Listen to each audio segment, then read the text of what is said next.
ассалому алайкум бинандагони гиромӣ. нашри муфассали барномаи иттилооти ахборон мустақиман аз телевизиони тоҷикистон манзуратон мегардонад. имрӯз таҳти раёсати президенти ҷумҳурии тоҷикистон раиси ҳукумати кишвар пешвои миллат муҳтарам эмомалӣ раҳмон маҷлиси ҳукумати ҷумҳурии тоҷикистон баргузор гардид. 28 июл таҳти раёсати президенти ҷумҳурии тоҷикистон раиси ҳукумати кишвар пешвои миллат муҳтарам эмомалӣ раҳмон маҷлиси ҳукумати ҷумҳурии тоҷикистон баргузор гардид.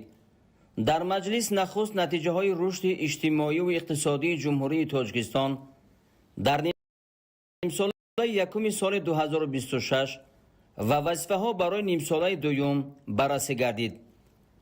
президенти кишвар муҳтарам эмомалӣ раҳмон бо ишора ба вазъи ноустувори иқтисодиву сиёсии ҷаҳони имрӯза ва эҳтимоли боз ҳам мураккаб шудани он таъкид намуданд ки ҳифзи устувории макроиқтисодӣ, таъмини амнияти иқтисодӣ, пешгирӣ аз таъсири хавфҳои эҳтимолӣ ва истифодаи пурраи имкониятҳои дохилӣ вазифаи асосии ҳукумати кишвар мебошад. зарур шумурда шуд ки сатҳи худтаъминкунӣ баланд бардошта шуда вобастагӣ аз молу маҳсулоти воридотӣ тадриҷан коҳиш дода шавад. инчунин бо истифодаи самараноки захираҳои зеҳниву табиӣ рушди истеҳсолоти дохилӣ таъмин карда шавад. бо қаноатмандӣ зикр шуд ки сарфи назар аз паёмадҳои манфии равандҳои ҷаҳониву минтақавӣ дар натиҷаи муназзам амалӣ намудани ислоҳот, дастгирии соҳибкории истеҳсолӣ, рақамикунонӣ, саноатикунонӣ бо суръат ва пешрафти соҳаи кишоварзӣ дар нимсолаи якуми соли 2026 рушди мусбати иқтисоди кишвар таъмин гардид. роҳбари давлат муҳтарам эмомалӣ раҳмон таъкид доштанд ки дар моҳҳои январ-июни соли 2026 суръати рушди иқтисодии кишвар дар сатҳи 8.2% таъмин гардида ҳаҷми маҷмӯи маҳсулоти дохилӣ ба 81.7 миллиард сомонӣ баробар шуд. таъкид гардид ки рушди иқтисоди миллӣ аз ҳисоби афзоиши ҳаҷми истеҳсоли маҳсулоти саноатӣ 14.1%, кишоварзӣ 7.2%, маблағгузорӣ ба сармояи асосӣ 18.4%, боркашонӣ 14.7%, гардиши савдо 26.1%, мусофиркашонӣ 8% ва хизматрасонии музнок 10.6% таъмин шуд. сарвари давлат муҳтарам эмомалӣ раҳмон иброз доштанд ки сатҳи таваррум дар ин давра 2.4%-ро ташкил дод. президенти кишвар муҳтарам эмомалӣ раҳмон зикр намуданд ки нақшаи даромади буҷети давлатӣ дар моҳҳои январ-июни соли 2026 дар сатҳи 114.3% иҷро шуда ба буҷет 36.4 миллиард сомонӣ ворид гардид. доир ба натиҷаҳои рушди иҷтимоиву иқтисодии ҷумҳурии тоҷикистон дар нимсолаи якуми соли 2026 ва вазифаҳо барои нимсолаи дуюм ҳамчунин роҳбарони сохторҳои дахлдор ҳисобот доданд. пешвои миллат муҳтарам эмомалӣ раҳмон ба мақомоти иҷроияи ҳокимияти давлатии вилоятҳо ва шаҳру ноҳияҳо, роҳбарони вазорату идораҳои марбута супориш доданд ки ҷиҳати таъмини рушди босуботи иқтисоди миллӣ ва дар сатҳи на камтар аз 8% дар соли 2026 афзоиш додани суръати рушди воқеии маҷмӯи маҳсулоти дохилӣ пешниҳодҳои мушаххаси худро оид ба дарёфти манбаъҳои иловагии рушд бахусус дар соҳаҳои воқеии иқтисодиёт ба монанди саноат, энергетика ва кишоварзӣ ба ҳукумати ҷумҳурии тоҷикистон то охири моҳи августи соли равон манзур намоянд. ба идораҳои дахлдор супориш дода шуд ки ҷиҳати ҳар чиз зудтар ва пурра ба анҷом расондани рақамикунонии соҳаҳои иқтисоди миллӣ ва ба кор даровардани гардиши электронии байни идоравии ҳуҷҷатҳо роҳу воситаҳои самарабахшро дарёфт ва амалӣ созанд. сарвари давлат муҳтарам эмомалӣ раҳмон вазъи таъмини устувори бозори дохилӣ бо маводи сухтро таҳлил карда бо мақсади дар сатҳи мӯътадил нигоҳ доштани нархи он ва баҳри ҳарчи зудтар ба роҳ мондани воридоти маҳсулоти нафтӣ ва гази моеъ, масъулини сохторҳои марбутаи кишварро вазифадор намуданд ки тадбирҳои амалӣ андешанд. ба бонки миллӣ тавсия дода шуд ки ҷиҳати тақвияти ҳисоббаробаркуниҳои ғайринақдӣ, рушди инфраструктураи рақамии бонкӣ, фароҳам овардани шароити мусоид барои истифодаи воситаҳои электронии пардохт дар тамоми минтақаҳои кишвар, махсусан дар ноҳияҳои дурдаст чораҳои қатъӣ андешад. дар идомаи маҷлис дурнамои нишондиҳандаҳои асосии макроиқтисодии ҷумҳурии Тоҷикистон барои солҳои 2027-2029 баррасӣ гардид. таъкид шуд ки дурнамо ҷиҳати таъмини иҷрои муқаррароти стратегияи миллии рушди ҷумҳурии Тоҷикистон барои давраи то соли 2030 барномаҳои қабулгардидаи давлатию соҳавӣ ва минтақавии рушди иҷтимоиву иқтисодии шаҳру ноҳияҳо таҳия гардидааст. ба вазорату идораҳои марбута супориш дода шуд ки ҳангоми ташаккули буҷети давлатӣ барои солҳои навбатӣ дурнамои нишондиҳандаҳои асосии макроиқтисодии ҷумҳурии Тоҷикистон барои солҳои 2027-2029-ро ба инобат гиранд.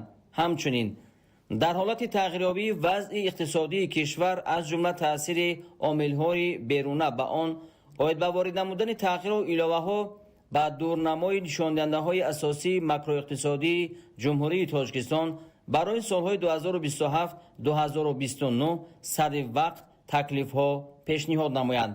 дар маҷлиси ҳукумати ҷумҳурии Тоҷикистон ҳамчунин барномаи рушди роҳнамои касбӣ дар ҷумҳурии Тоҷикистон барои солҳои 2026-2030 ва барномаи рушди Академияи илмҳои кишоварзии Тоҷикистон барои солҳои 2026-2030 муҳокима ва қабул карда шуд.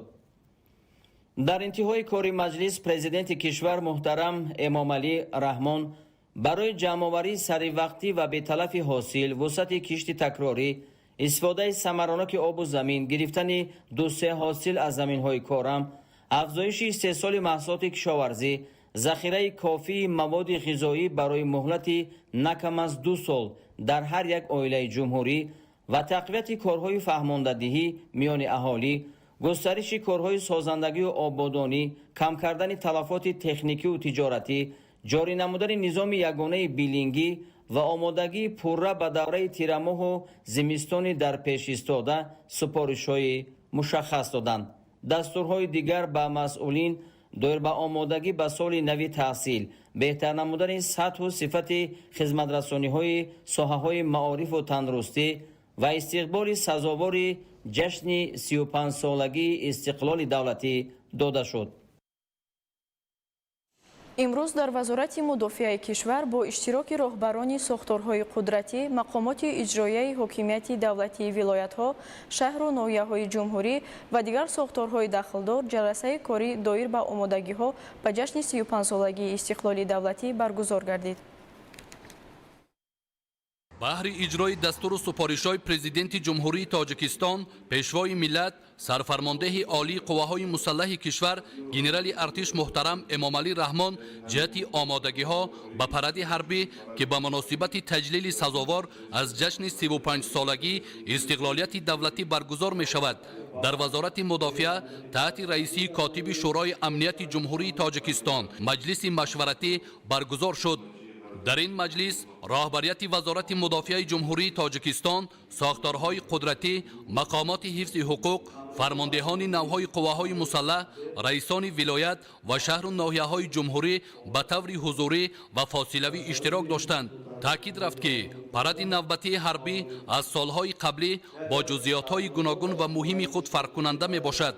аз ин хотир бо назардошти таҷрибаи кофӣ, масъулиятшиносии роҳбарияти сохторҳои қудратӣ, мақомоти ҳифзи ҳуқуқ, тартиботи ҷамъиятӣ, раисони вилоятҳо, шаҳру ноҳияҳо ва дигар масъулини вобаста гардида ин чорабинии муҳими сиёсӣ дар сатҳи баланд баргузор карда мешавад. баъди ифтитоҳи ҷаласа вазири мудофиаи ҷумҳурии Тоҷикистон баромад намуда дар шароити кунунии авзои сиёсии минтақа ва ҷаҳон баргузории чорабинии муҳими сиёсӣ паради ҳарбиро рамзи қудрати артиши миллӣ ва муттаҳидии миллат маънидод намуд. ҳамзамон дар ин ҷаласа ҷойгиршавии ҳайати шахсии қувваҳои мусаллаҳи ҷумҳурии Тоҷикистон, сохторҳои қудратӣ ва мақомоти ҳифзи ҳуқуқ, тартиби таъмини сару либоси муайяншуда, ҳифзи бехатарии иштирокчиён ва дигар масъалаҳои муҳим мавриди таҳлилу баррасӣ қарор дода шуд. қайд кардан зарур аст ки имсол ба истиқболи ҷашни 35-солагии истиқлолияти давлатӣ дар марказҳои маъмурии вилоятҳо, шаҳру ноҳияҳои ҷумҳурӣ бо иштироки масъулини мақомотҳои иҷроияи ҳокимияти давлатӣ, вазорату идораҳо ва ташкилоту муассисаҳо гузашти оммавӣ доир мегарданд. راهبریت ولایت‌ها و شهر و ناحیه‌های جمهوری با جانبداری از سیاست امروزه راهبریت دولت و حکومت کشور، حفظ دستاوردهای دوران صاحب استقلالی، امنیت و ثبات جامعه و تامین فضای ایدانه، آمادگی همه‌جانبه خود را به این چاره‌بینی مهم سیاسی با خوشنودی بیان داشتند. ادامه اخبار. با مقصد آبادانی محل، بهتر نمودن شرایط زندگی ساکنان و رشد ساحه‌های اجتماعی و اقتصادی، در ناحیه عبدالرحمن جامی تطبیق یک قطار لایحه‌های ساختمانی با مرام ادامه دارد. این اقدام‌ها در دایره آمادگی به جشن 35 سالگی استقلال دولتی عملی گردیده، سیمای ناحیه را باز هم آباد و زیبا می‌گردانند. ادامه موضوع در گزارش اسماعیل صاحب نظریان و موسی نور محمد.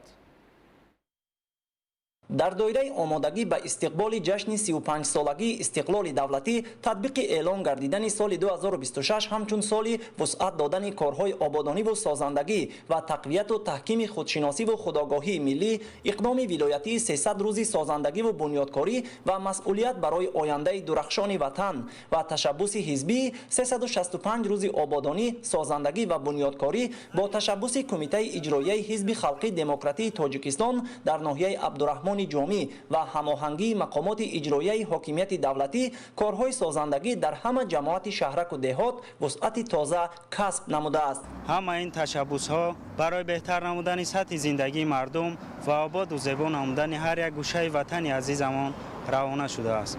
ما جوانان دوران استقلال شکرگزاری از آن میکنیم که تحت راهبری خردمندانه اساسگذار صلح و وحدت ملی، پیشوای ملت، رئیس معظم حزب خلقی دموکراتی تاجیکستان محترم امام علی رحمان در فضای آرام و آسایشته وحدت ملی و صلح و ثبات زندگانی میکنیم. در دایره این تشبث‌ها تا امروز انشاءات زیاد اجتماعی و خدمترسانی بنیاد و مورد استفاده قرار گرفتند. از جمله 10 صنفخانه علاوگی و 2 مرکز انکشاف بروقتی کودکان و نورسان در نزد مؤسسه‌های تحصیلات میانه عمومی ساخته شده. در سمت بهتر نمودن خدمترسانی طبی 2 بنگاه نوی طبی بنیاد و 1 بنگاه دیگر از نوسازی گردیده است. بنگاه طبی دهه مهرآباد که از حساب ساکنان محلی ساخته شده است، دارای 5 حجره کاری بوده با فعالیت 5 کارمند ساحه به اهالی یاری اولیه طبی میرساند. همچنین در دهه میرزاآباد نیز بنگاه طبی بنیاد گردیده است.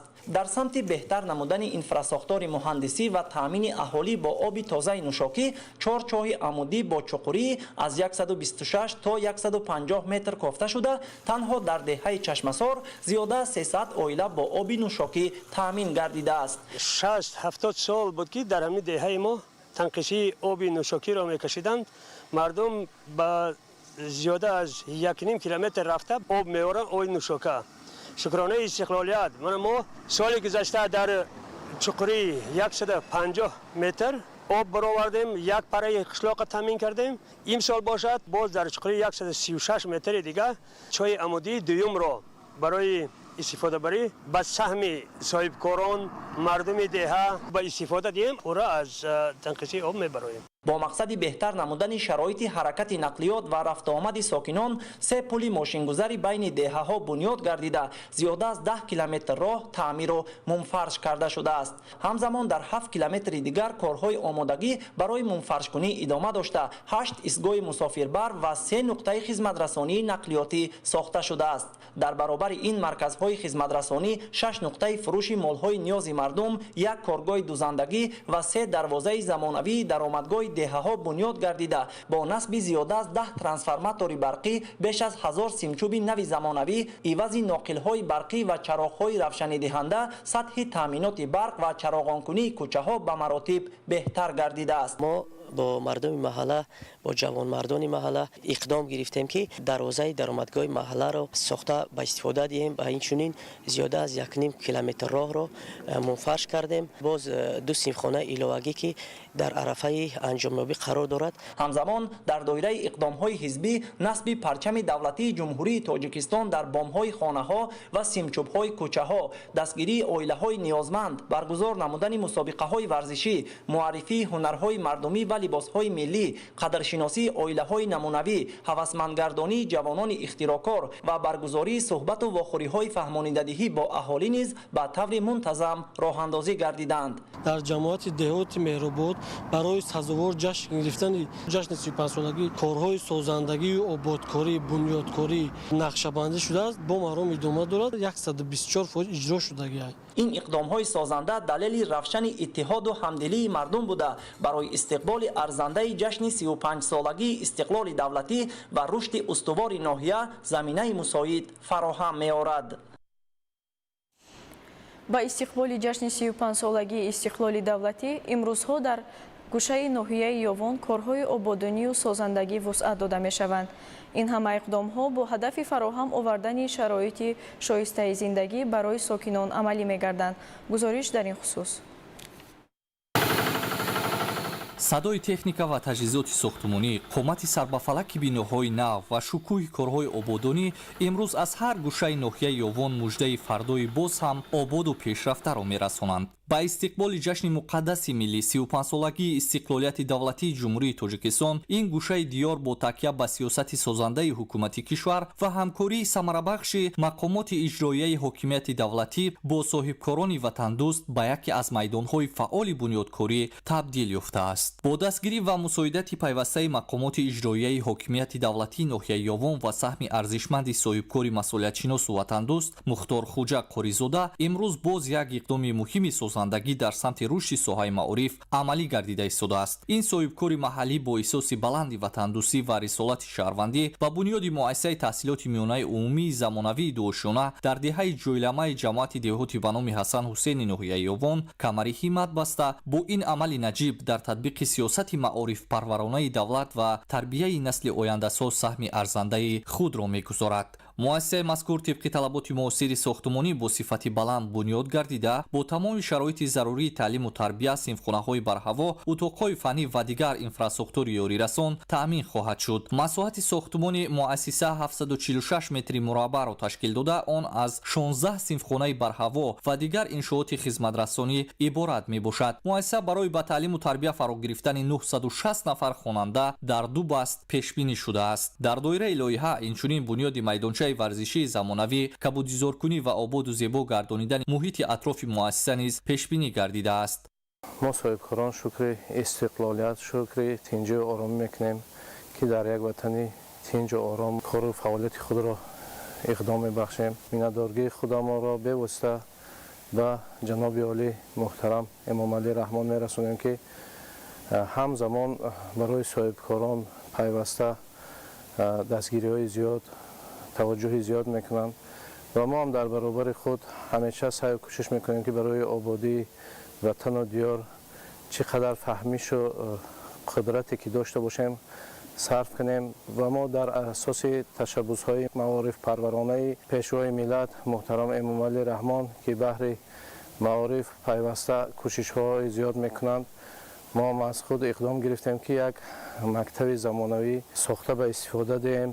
қобили зикр аст, ки сокинони деҳаи ҷойлама ва маҳаллаҳои атроф солҳои зиёд аз набудани муассисаи таҳсилоти миёнаи умумӣ танқисӣ мекашиданд. хонандагон маҷбур буданд ҳама рӯза зиёда аз 3 километр роҳи пурмашаққатро тай намуда дар гармову сармо ба муассисаҳои таълимии деҳаҳои ҳамсоя раванд. ин ҳолат на танҳо барои хонандагон, балки барои волидони онҳо низ мушкилоти ҷиддӣ эҷод мекард. бо мавриди истифода қарор гирифтани ин муассисаи замонавии таълимӣ, мушкили чандинсолаи сокинони минтақа пурра бартараф гардида, садҳо нафар кӯдак дар шароити арзанда ва мутобиқ ба талаботи замон ба таҳсил фаро гирифта мешаванд. айни замон корҳои сохтмонии муассиса бо ҷалби зиёда аз 20 нафар сохтмончиёни соҳибтаҷриба бо суръати баланд идома дошта, қисми зиёди корҳои асосии сохтмон бо сифати баланд ба анҷом расидааст. бо талошу заҳмати шабонарӯзии сохтмончиён ва риояи пурраи талаботи меъёрҳои муҳандисиву сохтмонӣ, корҳои боқимонда низ дар муҳлатҳои кӯтоҳтарин ба анҷом расонида шуда, муассисаи мазкур мавриди истифода қарор хоҳад гирифт. ин гуна ташаббусҳои созанда далели возеҳи он мебошанд, ки ҳамбастагии давлат, ҷомеа ва соҳибкорони ватандӯст метавонад дар роҳи рушди устувори кишвар ва бунёди Тоҷикистони боз ҳам ободу пешрафта натиҷаҳои назаррас ба бор оварад. дар шаҳри Саравшан ба истиқболи ҷашни 35-солагии истиқлоли давлатӣ то имрӯз 990 иншооти ба нақша гирифташуда пурра иҷро гардида ҳамзамон бунёди боз 175 иншооти таъйиноташон гуногун ба нақша гирифта шудааст. ин ҳама иқдомҳои созанда ки бо саҳми соҳибкорон ва сокинони шаҳр амалӣ мегарданд барои боз ҳам ободу зебо гарданидани шаҳр ва фароҳам овардани шароити беҳтари зиндагиву таълиму тарбия замина мегузоранд. аз ҷараёни корҳои созандагиву бунёдкорӣ ҳамкорони мо гузориш медиҳанд.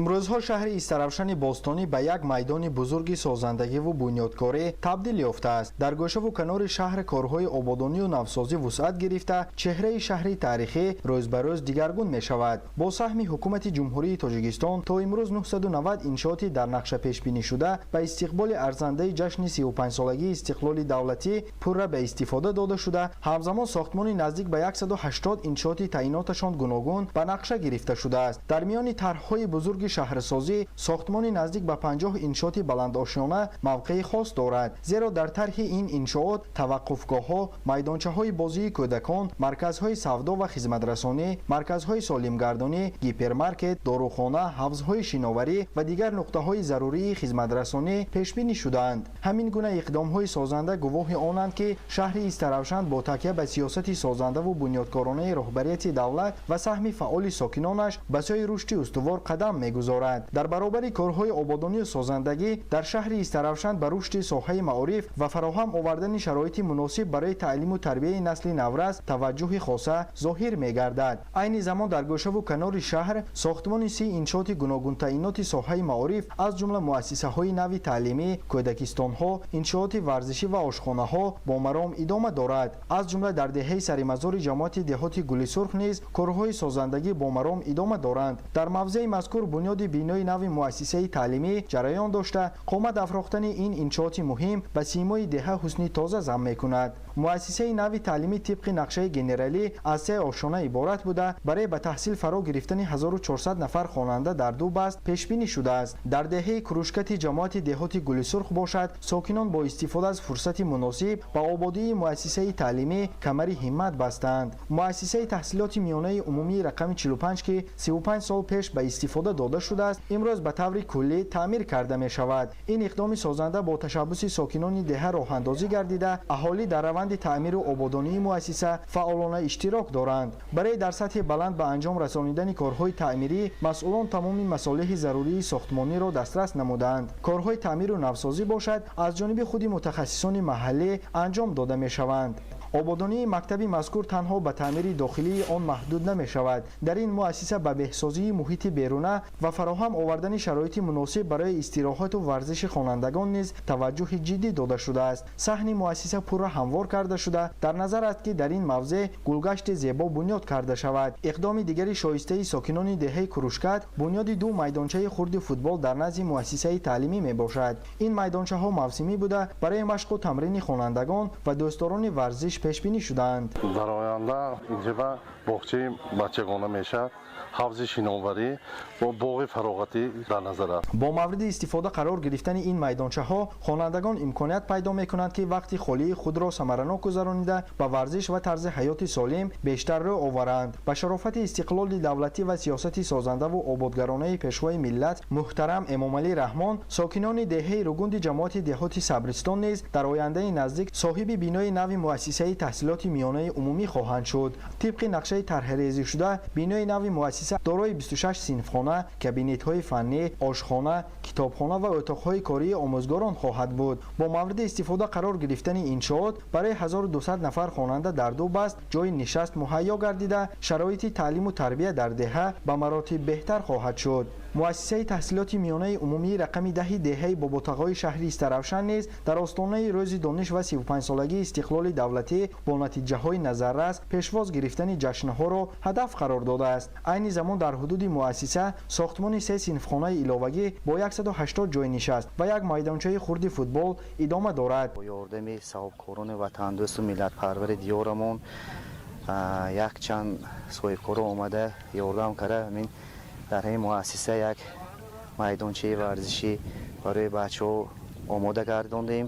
чанд ҷойҳои синфхонаҳои фарсуда шуда аз кормондаро аз навсозӣ карда тагрезӣ карда омода гардондем ки то 200 نفر جای نشست جایگیر است. این همه اقدام‌های سازنده در مجموع بازگاه آنند که شهر استرافشان بوستونی با تطبیق سیاست سازنده و بنیادکارانه پیشوای ملت محترم امامعلی رحمان و سهم فعال مقامات محلی، صاحبکاران و ساکنان شهر با قدم‌های استوار به سوی رشد بیشتر و آبادی روزافزون حرکت دارد.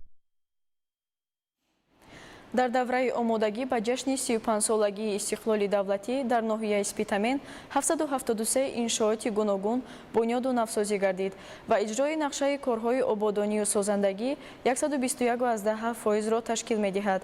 در مرحله نوبتی با سهم صاحبکاران و اهالی ناحیه در نزد 7 مؤسسه تعلیمی بنیاد بیناهای علاوگی ادامه دارد. از روند سازندگی‌ها عبدالوهاب عبدالستار گزارش می‌دهند. در ناحیه اسپیتامین با مقصد بهتر نمودن روند تعلیم و تربیت به بنیاد مؤسسه‌های تعلیمی و کودکستان‌های زمانوی توجه بیشتر است و برای از بین بردن نارسایی جای نشست در نزد مکتب‌ها بیناهای علاوگی نیز ساخته به استفاده داده می‌شوند. امروزها در ناحیه بنیاد 10 انشاءات ساحه معارف از جمله در نزد 7 مؤسسه تعلیمی ساختمان بیناهای علاوگی با مرام ادامه دارد. در بینای علاوگی مؤسسه تحصیلات میانه عمومی رقم 3 که ساختمانش ماه فوریه سال گذشته آغاز گردید با فراهم آوردن شرایط مساعد در نظر است زیاد از 1000 خواننده در 2 بست به تحصیل فرا گرفته شوند. کارهای ساختمانی در این بنا اساساً طریق حشر با سهم صاحبکاران و اهالی عملی گردیده در 5 آشیانه بنیاد 28 صنفخانه برهوا به نقشه گرفته شده است. در 3 بینای تعلیمی موجوده باشد حالا تدبیرهای آمادگی به سال نو خوانش خاصه تعمیر جاری و مجهزسازی صنفخانه و کابینت‌های فنی به انجام رسیده تنها نصب و جابجاگذاری عیانیت و واسطه‌های تکنیکی باقی مانده است. امسال با سهم والدین خوانندگان تالار مجلس و کتابخانه هم تعمیر کرده شد. در اساس نقشه برای خریداری نمودن 5 عدد کامپیوترهای زمانوی در سال 26 پیش بینی گردیده بود و این عمل به 100% تامین گردید. برای کابینت متماتیکا هم تجهیزات‌های درسی دسترس گردیدند. ساختمان بینای علاوگی امروز مرحله تخانه یکم آشیانه به آخر رسید و برای خشتنی آشیانه دوم پدر و مادران استادهای مؤسسه کمر همت بسته ایستادند. در مؤسسه تحصیلات میانه عمومی رقم 1 باشد در برابر تعمیر نمای بیرونه و داخلی بینای تعلیمی 56 تریزه نوی پلاستیکی خریداری و نصب کرده شد. همزمان امسال با دستگیری شریکان رشد کابینت‌های شیمیا، بیولوژیا و فیزیکا با میز و کرسی‌های نو و لوازمات ضروری تامین گردیده جهت آمادگی همه‌جانبه به سال نو خوانش حجم کمی کارها باقی مانده است. این بارگاه علم و معرفت برای تحصیل قریب 1000 خواننده در یک بست پیش بینی شده از یک بینای تعلیمی عبارت می باشد. 4 آشیانه، 24 صنفخانه، تالار ورزشی پر را صفتناک از تعمیر برآورده شد و مؤسسه پر را به سال تحصیلی نو آماده می باشد. 10 کابینت‌های فنی پر را مجهز گردانیده شده است. در مؤسسه‌های تحصیلات میانه عمومی رقم 4، 22 و 27 نیز تعمیر جاری نمای بیرونی بنا دالان و صنفخانه‌های تعلیمی پرره به آخر رسیده از جانب شخصان مسئول کارهای مربوط به نصب و جابجاگذاری عیانیت و لوازمات ضروری با سطح و صفت بلند اجرا کرده می شود. در مجموع در ناحیه اسپیتامین 38 مؤسسه تعلیمی موجود بوده اجرای چنین کارها امکان می‌دهد که خوانندگان در سال خوانش 2026-2027 در صنفخانه‌های زیبای و برهوا و مجهز تحصیل را آغاز نمایند. ادامه اخبار. باری کج به منزل نمی‌رسد.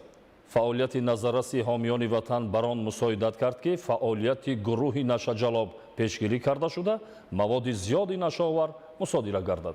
گزارش نوبتی ادامه بخش همین موضوع است. در شرایط کنونی که روند جهانی‌شوی تمام پهلوهای حیات جامعه را فرا گرفته است، نشماندهی از دایره یک مشکلات عادی برآمده بر تهدید بزرگ اجتماعی و حقوقی تبدیل یافته است. این پدیده نامطلوب بر رشد آینده بشریت خطری کلان را به وجود می‌آورد. قاچاق و معاملات مواد مخدر در برابر تروریسم و اکستریمیسم از جانب سازمان ملل متحد همچون تهدید اساسی به انسانیت اعتراف گردیده و پایه‌های دولتداری ملی و امنیت و ثبات کشورها ضربه جدی وارد می‌سازد. ضمن چاره‌بینی اپراتیوی ҷустуҷӯии кормандони кумитаи давлатии амнияти миллии ҷумҳурии тоҷикистон аъзои гурӯҳи фаромиллии нашаҷалоб хушматов ҷамшед ҳамроқулович соли таваллудаш 2002 сокини деҳаи мусобузори ҷамоати деҳоти фароби шаҳри панҷакент бо гумони даст доштан дар содир кардани ҷинояти вазнин боздошт ва аз ӯ дар ҳаҷми махсусан калон 40 килограмм маводи мухаддир дарёфт ва мусодира карда шуд. Аз рӯи нишондоди хушматов ҷамшед муайян гардид ки номбурда воситаи нашаддорро дар ду халтаи полиэтиленӣ шабона аз шарики ҷиноятиаш расулов абдусамад абдуҳалимович соли таваллудаш 1982 сокини деҳаи мусобузори ҷамоати деҳоти фароби шаҳри панҷакент боздошт шудааст, дастрас намудааст. Сипас онро ба минтақаи назди сарҳадии деҳаи олимободи ҷамоати деҳоти фароб интиқол дода дар ҳудуди чарогоҳҳои деҳаи мусобузор дар махфигоҳ пинҳон кардааст. ҳангоми аз назаргузаронии ин махфигоҳ 2 адад борхалтаи рангашон сафед ва кабуд бо 40 бастаи воситаи нашадор дарёфт гардид. ҳамзамон дар идомаи чорабинии оперативии тафтишотӣ аз манзили истиқоматии расулов абдусамад абдуҳалимович як бастаи дигар бо миқдори зиёда аз 225 грамм маводи мухаддири нави афюн дарёфт ва мусодира карда шуд. дар натиҷаи ташхиси воситаи нашадори мусодирашуда маълум карда шуд ки аз он 37 килограмму 320 грамм маводи мухаддири нави афюн ва 2 килограмму 320 грамм нави ҳашиш буда вазни умумияшон зиёда аз 40 килограммро ташкил медиҳад. вобаста ба ҳолати мазкур нисбат ба хушматов ҷамшед ҳамроқулович ва расулов абдусамад абдуҳалимович бо дастрасии моддаи 200 қисми 2 ва 4 кодекси ҷиноятии ҷумҳурии тоҷикистон парвандаи ҷиноятӣ оғоз карда шуда тафтишоти пешакӣ идома дорад. кумитаи давлатии амнияти миллии ҷумҳурии тоҷикистон дар муайян ошкор ва пешгирӣ кардани ҷиноятҳо аз ҷумла қочоқи маводи мухаддир ба ҳисси ватанпарастӣ ва ақлу заковати баланди сокинони мамлакат такя менамояд. танҳо бо роҳи мубориза оштинопазир бо ин зуҳуроти зишту нанговар метавон амну осоиштагии ҷомеа суботи комил ва рушди бемайлони кишварро таъмин намуд. бо мақсади татбиқи сиёсати давлатии ҷумҳурии тоҷикистон дар самти рушди энергияи сабз ва истифодаи самараноки манбаъҳои барқароршавандаи энергия дар шаҳру ноҳияҳои вилояти хатлон насби панелҳои офтобӣ сол ба сол вусъат меёбад. ҷорӣ намудани технологияҳои муосири офтобӣ на танҳо ба таъмини устувори нерӯи барқ мусоидат мекунад, балки барои рушди истеҳсолот, сарфаи захираҳои энергетикӣ ва таҳкими истиқлоли энергетикии кишвар низ заминаи мусоид фароҳам меорад. шарҳи бештар дар таҳияи ҳамкоронамон. дар доираи татбиқи сиёсати давлатии ҷумҳурии тоҷикистон ҷиҳати рушди энергияи сабз, баланд бардоштани самаранокии истифодаи нерӯи барқ ва ҷорӣ намудани технологияҳои муосири каммасраф, имрӯзҳо дар шаҳру ноҳияҳои вилояти хатлон истифодаи панелҳои офтобӣ рӯз аз рӯз густариш меёбад. яке аз намунаҳои барҷастаи ин иқдом дар ҷамъияти дорои масъулияташ маҳдуди комбинати хӯроквории шаҳри Бохтар амалӣ гардидааст. дар ин корхона бо насби 500 адад панели офтобӣ истеҳсоли нерӯи барқ ба роҳ монда шуда, айни замон фаъолияти истеҳсолӣ бо истифода аз манбаи барқароршавандаи энергия таъмин мегардад. панелҳои насбшуда дар як соат то 250 киловатт нерӯи барқ истеҳсол намуда, ҳамзамон имкони захира намудани зиёда аз 800 киловатт нерӯи барқро фароҳам месозад. ин иқдом барои таъмини фаъолияти мунтазами хатҳои истеҳсолӣ, коҳиш додани вобастагӣ ба шабакаҳои умумии барқ ва сарфаи хароҷоти истеҳсолӣ мусоидат менамояд. масъулини корхона иброз медоранд ки имрӯз тамоми таҷҳизоту дастгоҳҳои истеҳсолӣ маҳз бо истифода аз нерӯи тавлидшавандаи панелҳои офтобӣ фаъолият мекунанд. мо пештар аз нерӯи барқ истифода мебудем, хароҷоташ калон буд. айни ҳол бо насби панелҳои офтобӣ хароҷоти мо пурра аз байн рафт. мо бо дигар корхонаҳо тавсия медиҳем ки аз ин ки панелҳои офтобӣ истифода баранд.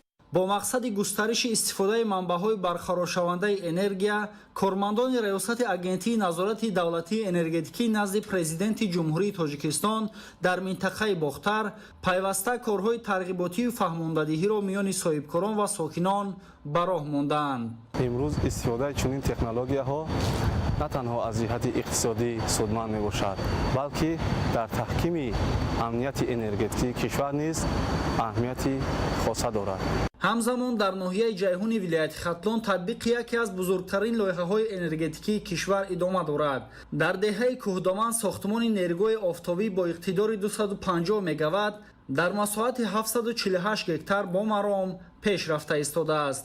татбиқи чунин лоиҳаҳои бузурги энергетикӣ дар доираи сиёсати давлатии рушди энергияи сабз барои таҳкими истеҳсоли энергетикии ҷумҳурии Тоҷикистон, истифодаи оқилонаи захираҳои табиӣ, коҳиш додани таъсири тағйирёбии иқлим ва рушди устувории иқтисоди миллӣ аҳамияти муҳими стратегӣ дорад. бо дар назардошти он ки вилояти Хатлон аз минтақаҳои офтобрӯяи кишвар ба ҳисоб меравад, истифодаи панелҳои офтобӣ дар ин минтақа яке аз роҳҳои аз ҳама мувофиқ ва самараноки истеҳсоли нерӯи барқ маҳсуб меёбад. аз ин рӯ ҷорӣ намудани чунин технологияҳои муосир метавонад дар оянда барои рушди соҳаи истеҳсолӣ, беҳтар гардонидани таъминоти энергетикӣ ва истифодаи васеъи манбаъҳои барқароршавандаи энергия саҳми арзанда гузорад. Маҳмараҷаб Абдуллозода, Зуҳуриддин Маҳмудзода, вилояти Хатлон, Ахбор. масоҳати умумии ангурбоғҳо дар ноҳияи дӯстӣ 18 гектарро ташкил медиҳад ва сол аз сол кишоварзону хоҷагидорон аз ҳисоби талутеппаҳо ва заминҳои лалмӣ майдони боғу тогзорро васеъ менамоянд. боду ҳаво ва иқлими ноҳия баҳри парвариши ин навъи маҳсулот мутобиқ буда, ҳамасола бо бардоштани ҳосили фаровон сабати истеъмолии аҳолиро бо ин навъи мева таъмин менамоянд. шарҳи бештар дар гузориши ҳамкоронамон. сокинону хоҷагидорони ноҳияи дӯстӣ баробари мақсадноку оқилона истифода намудани майдонҳои кӯрам ҳамчунин ба бунёд ва таъсиси ангурбоғҳо дар ноҳия таваҷҷӯҳи зиёд доранд. айни замон мо дар хоҷагии деҳқонӣ ба номи Муҳаммад Осимии ҷамоати деҳоти деҳқонободи ноҳияи дӯстӣ қарор дорем. тавре мушоҳида мешавад имсол бо мусоид омадани боду ҳаво ҳосили фаровон аст, чӣ хеле ки хоҷагидорон қайд намудан бо пурра ҷамъоварӣ намудани ангур метавонанд ки дар таъмини бозорҳои мамлакат бо ин навъи маҳсулот ҳиссаи муносиб гузоранд. давоми 10 рӯз аст ки ангурпарварони ноҳияи дӯстӣ ба ҷамъоварии ҳосил оғоз намуда, натиҷаи заҳматашонро пешниҳоди харидорон гардонида истоданд. хоҷагии деҳқонии ба номи Муҳаммад Осимии ҷамоати деҳоти деҳқонободи ноҳия ки аз пешқадамтарин хоҷагии ангурпарвар дониста мешавад, имсол низ ба гирифтани ҳосили фаровон ноил шуданд. ин ҳама фаровонии ангур дар хоҷагии деҳқонии мазкур аз натиҷаи заҳмати хоҷагидорон ва истифодаи васеъи имкониятҳои табиӣ маънӣ дод мегардад. 5 гектар ҳамагӣ ангури боғ кардагим, 1 гектарш пештар кардагим, 4 гектара бад кардем. ин 10 рӯз ҷамъоварии ҳосила истифода бурдастем, таъмин кардастем омадагӣ одам. мана ҷаноб олида раҳмат, заминҳоро мардум да тақсим кардагӣ, мардум заминҳоро истифода бурдастанд, рӯзишон гузаштастанд. ҳамин қатъи ҳар касе ки замин қала истифода бурдастанд, шароитишон нағзай ҳоҷирашта шукрона кардан дар кор. якмаш ина сабабаш чин инҷа иқ боғ кардан, сабабаш тинҷиай. дар заминаи таъкидҳои доимии пешвои муаззами миллат муҳтарам Эмомалӣ Раҳмон дар самти васеъ гардонидани майдони боғу тогзорҳо ва таъмини аҳолӣ бо анвои хурсифати меваҷот, аҳли заҳмати ноҳияи дӯстӣ масъулияти бештар эҳсос намуда, ҳамасола аз ҳисоби заминҳои лалмӣ масоҳати ангурзорҳоро васеъ намуда ва ин васила дар таъмини сокинон бо ин навъи маҳсулот ҳиссаи муносиб мегузоранд. дар ноҳия ангурбоғ 18 гектар мебошад. мана қариб 10 рӯз шуд ҳосила ҷамъовариро сар кардем. аз ҳар як гектар аз 12 тонна то 15 тонна гирифта ҷамъоварӣ карда истодем. имсолам сол ҳосилноки нағз, ҳосилноки баланд дода истоданд. дохили ҷумҳурӣ бозорҳоро бурда фурӯхта истоданд. берун аз ҷумҳурӣ бироварда мана содират карда истоданд. аз ангур бо ҳамин сари замин омада харидорро омада бурда истоданд. инам бораи деҳқон хеле хуб мебошад. масъулини хоҷагӣ бо мақсади рушди соҳаи боғу тогпарварӣ ва баландбардоштани ҳаҷми истеҳсоли маҳсулот ниҳолони серҳосилу ба иқлими ин минтақа мутобиқро аз шаҳри Турсунзода дастрас намуда тогзор бунёд карданд. тавре зикр шуд, аллакай дар ин ангурзор мавсими аввали ҷамъоварии ҳосил оғоз гардида, ҳосили онро ба бозорҳои гирду атроф пешниҳод намуда истоданд. парвариши навъҳои ангури чилагӣ, ҳусайнӣ, фингер, аватар, ғалаба ва президентӣ ба иқлими ноҳияи дӯстӣ دوستی بسیار مطابق بوده، خواجگیداران همساله در نتیجه مهنت حلال با گرفتن حاصل فراوان انگور نائل می‌گردند. ما ثمره اهل زحمت ناحیه است که هر موسم بازارهای گرد و اطراف با این نوع میوه تامین و سبد استعمالی ساکنان غنی گردانیده می شود. شاهزاده سمندر، دولت فیض‌الله، ناحیه دوستی، اخبار. در شهر اسفره در سمت بهترسازی وضع آبرسانی تدبیرهای ضروری عملی کرده شده، خواجگی‌های دهقانی با آب تامین می‌باشند. کارمندان اداره دولتی بهداشتی زمین و آبیاری شهر بهر تامین منتظم آب پالیزی، نگهداری پایگاه‌های آبکشی و آمادگی تکنیکی تجهیزات فعالیت شبانه روزی دارند. همزمان کارهای تعمیر و برقرارسازی انشاءات آبیاری و شبکه‌های ایگریاسیونی نیز ادامه دارند. تفصیلات در گزارش صابر ایوبی و صاحبان قربان. با مقصد بهتر نمودن وضع اینفراستراکچور ساحه آبرسانی در شهر اسفره تدبیرهای ضروری عملی کرده شده، خواجگی‌های دهقانی با آب تامین می‌باشند. این است که اهل مهنت خواجگی‌های کشاورزی شهر در میدان زیاده از 5200 گکتار زراعت‌های گوناگون را کشت نموده پرورش نموده ایستادند که الحال نشأ و نمای خوب دارد. در شرایط امروزه که استفاده ثمرناک هر قطره آب اهمیت بیشتر کسب می‌کند، فعالیت اداره دولتی بهداشتی زمین و آبیاری شهر اسفره برای تامین استوار خواجگی‌های دهقانی با آب پالیزی نقشی مهم دارد. این است که از جانب کارمندان خواجگی در سمت بهترسازی وضع آبرسانی باز یک اقدام نیک عملی کرده شد. با مقصد بهتر نمودن تامینات آب پالیزی زمین‌های کشاورزی در پایگاه آبکشی مدپر یک نساز نوی پراقتدار آبکش نصب و مورد استفاده قرار داده شد. این حال برای تامین منتظم آب پالیزی تمام پایگاه آبکشی و شبکه‌های آبیاری اداره بهداشت زمین و آبیاری طبق نقشه فعالیت دارند. در پایگاه آبکشی مدپر یک نساز نوی پراقتدار آبکش با توانایی 2000 کیلووات نصب و به استفاده داده شد. اقتدار بلند این نساز امکان می‌دهد که زیاده از 1500 گکتار زمین‌های کشاورزی منطقه مخبری با آب پالیزی سری وقت تامین کرده می‌شود. ما باوری داریم که به کار انداختن این تجهیزات نو و بهتر گردیدن تامینات آب بلند شدن حاصلناکی زراعت به رشد منبع ساحه کشاورزی اسفره مساعدت خواهد کرد. با عقیده متخصصان نساز نوی پراقتدار امکانیت می‌دهد که آب به بلندی 100 متر کشیده شده وضع تامینات بیش از 1500 گکتار زمین‌های کشاورزی با آب بهتر و برای شادابسازی دیگر زمین‌های منطقه امکان فراهم آورده شود. این تدبیر مخصوصاً در ایام گرمی تابستان و موسم نشأ و نمای زراعت‌ها اهمیت کلان داشته به بلند برداشتن حاصلناکی زراعت‌های کشاورزی مساعدت می‌نماید. تدبیرهای عملی شونده دلیل توجهی پیوسته دولت به رشد ساحه کشاورزی بوده برای استفاده ثمرناک ذخیره‌های آب و تأمین امنیت آذوقه‌واری کشور سهمی ارزنده می‌گذارند. باید تذکر داد که الحال توسط 11 پایگاه‌های آبکشی زیاده از 6000 گکتار زمین‌های کشاورزی شهر آبیاری کرده می‌شوند. مورد به ذکر است که اهل زحمت خواجگی‌های کشاورزی اسفره جهت اجرای دستور و سپارش‌های اساسگذار صلح و وحدت ملی پیشوای ملت پرزیدنت جمهوری تاجیکستان محترم امامعلی رحمان اوید به استفاده عاقلانه و ثمرناک زمین گرفتن حاصل بلند تامین امنیت آذوقه‌واری مملکت با دلگرمی در زمین کار کرده ایستادند. در ناحیه لخش طریق کانال و پایگاه‌های آبکشی بیش از 4000 گکتار زمین‌های کشاورزی بخصوص کارتوشکا آبیاری کرده می‌شود. این است که جهت افزایش میدان کشت و استحصال محصولات از نوسازی کانال و پایگاه‌های آبکشی ادامه دارد تا در آینده تأمینات آب باز هم بهتر گردد. گزارش در این خصوص. کانال غولامه ناحیه لخش سال 1978 بنیاد شده است.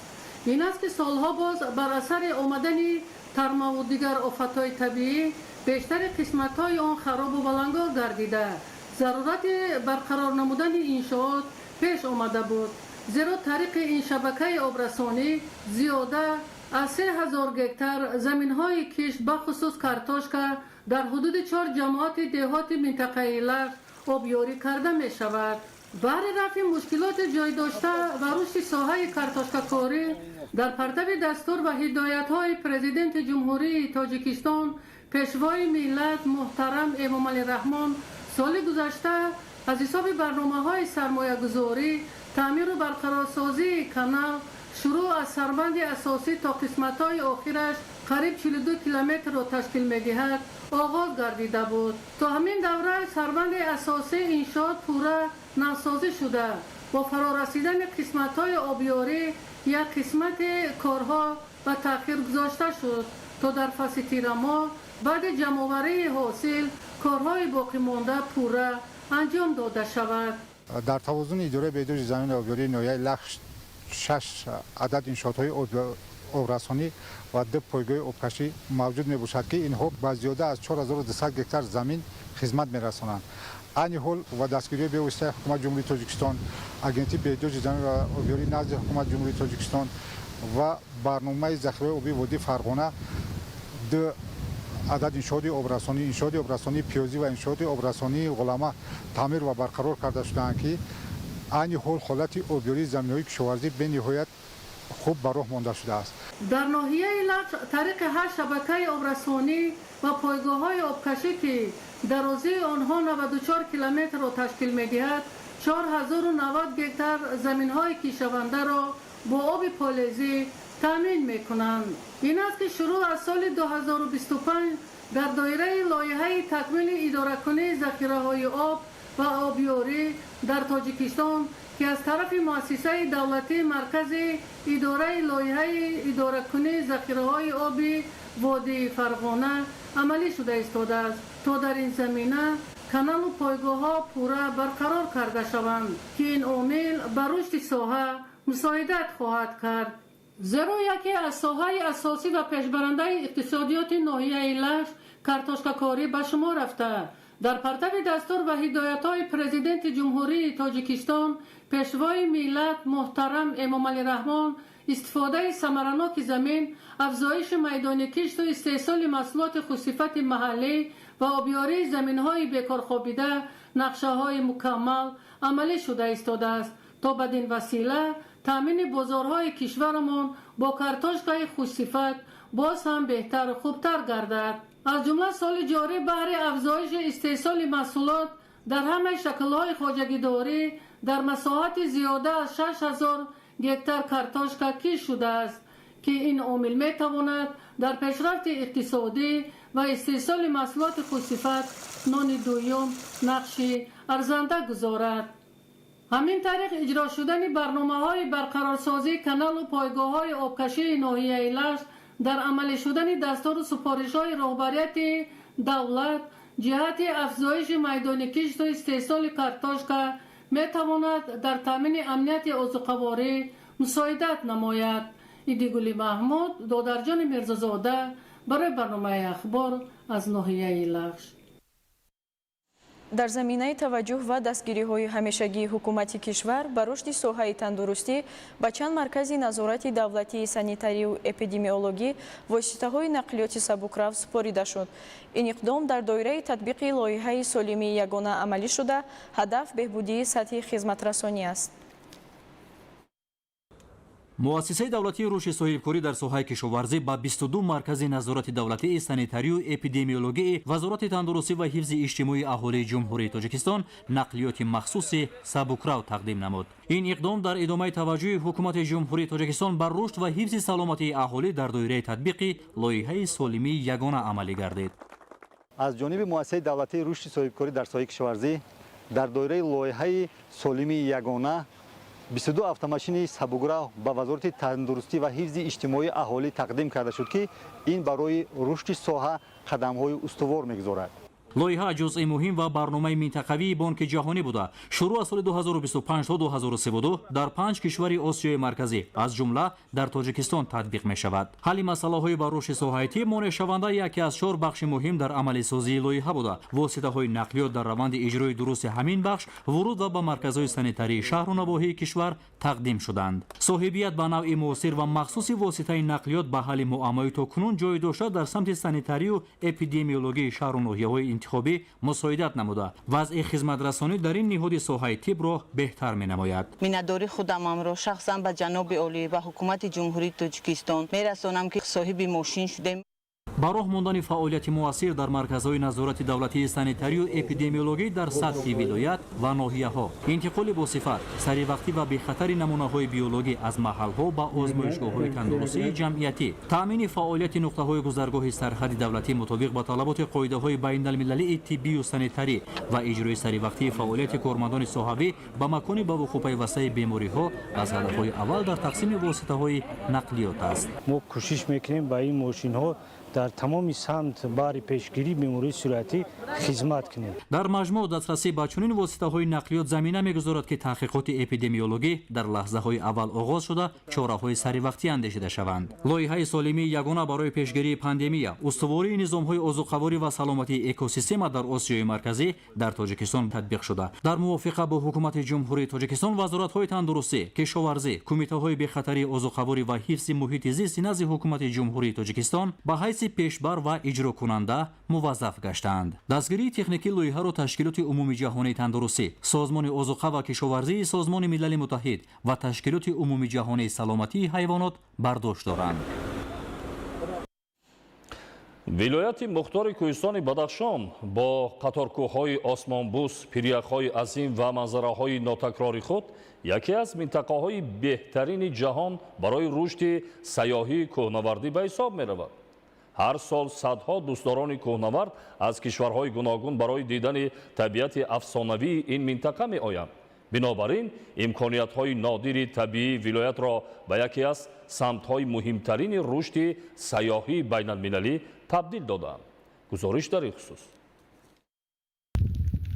кӯҳнавардӣ танҳо як нави варзиш нест, балки василаи муаррифии Тоҷикистон дар арсаи байналмилалӣ низ мебошад. қуллаҳои Исмоили Сомунӣ, Озодӣ, Пиряхи Тоҷикистон ва дигар мавзеъҳои машҳури Помир ҳамасола таваҷҷӯҳи кӯҳнавардони касбӣ ва дӯстдорони сайёҳати экстремалиро ҷалб менамоянд. ин раванд ба рушди иқтисоди маҳаллӣ мусоидат карда, барои сокинон ҷойҳои нави корӣ фароҳам меорад. бо афзоиши шумораи сайёҳон, масъалаи таъмини амният аҳамияти аввалин дараҷа пайдо кардааст. дар ин замина дар вилояти мухтори кӯҳистони Бадахшон давоми 2 соли охир ширкати сайёҳии Помир кӯҳнавардӣ фаъолият намуда барои таъмини бехатарии сайёҳон, амроҳӣ дар масирҳои кӯҳӣ, омодасозии хатсайрҳо ва расондани кӯмак дар ҳолатҳои зарурӣ хизмат мерасонад. ҳузури роҳбаладони соҳибтаҷриба ва риояи қоидаҳои байналмилалии амният эътимоди сайёҳони хориҷиро бештар намуда барои рушди устувори соҳа замина мегузорад. Помир кӯҳнавардӣ ширкати навтоасис соли дуюм аст ки мо бо кӯҳнавардӣ фаъолият карда истодаем. тӯли ин 2 сол бисёр барномаҳо доштем, бисёр барномаҳоро амалӣ намудем.